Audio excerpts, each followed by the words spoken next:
What's up guys, Nick from VapeMeet here. We have some big news coming out of Canada today. Before we get into it, make sure you subscribe to the VapeMeet official YouTube channel so you never miss a new video. Now let's check out today's story. On November 14th, the British Columbia government introduced the province's vaping regulations. Led by BC's Health Minister Adrian Dix and Finance Minister Carol James, the province is the first to put forth regulations of this kind. Firstly, flavors aside from tobacco will be restricted to adult-only vape stores, and there was mention that flavors appealing to youth will be banned outright. Before we start panicking, there wasn't much indication as to what the criteria for this is, but it may simply come down to packaging. It was mentioned that flavored e-liquids like candies and desserts appeal to youth and that the labeling can be enticing. Dix stated that the province is looking into new labeling requirements for e-liquids, which includes plain packaging and health warnings. Along with this will be a restriction on public advertising of vape products. Another change is in regard to nicotine content. The province will limit nicotine in vaping products to a maximum of 20 milligrams per milliliter, the same limit used by the European Union. In my opinion, this is pretty reasonable. I know many closed pod devices like Juul use higher strengths, but I think setting a maximum limit to nicotine will help fight youth uptake.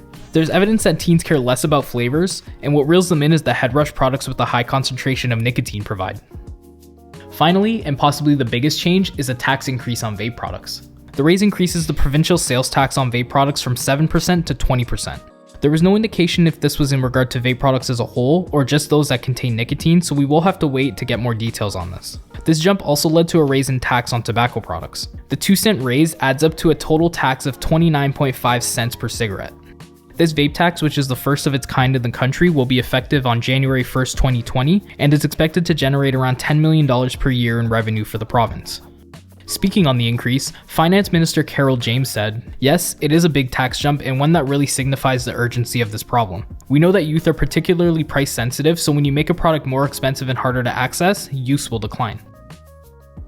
I know some people may be upset to see restrictions and taxes like this, but I think in many ways it provides a progressive approach to vaping and sets a strong precedent for other provinces that does not ban vaping outright, which we can't forget is the alternative here.